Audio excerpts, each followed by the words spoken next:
ଯେଉଁମାନେ ପ୍ରସାଦ ସେବନ କରିବା ପାଇଁ ଚାହୁଁଛନ୍ତି ସେ ଆରମ୍ଭ ପ୍ରସାଦ ସେବନ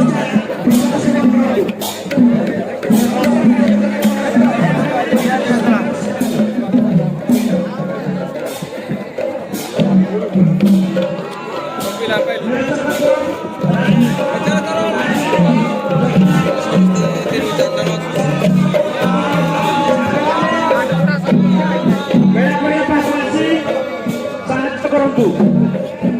ରୋଷେଇ ଶାଳରେ ଆସନ୍ତୁ। ସମସ୍ତ ମା ଭଉଣୀ ମାନଙ୍କୁ ଅନୁରୋଧ କରାଯାଉଛି ଆପଣମାନେ ଅନ୍ନପ୍ରସାଦ ସେବନ କରନ୍ତୁ।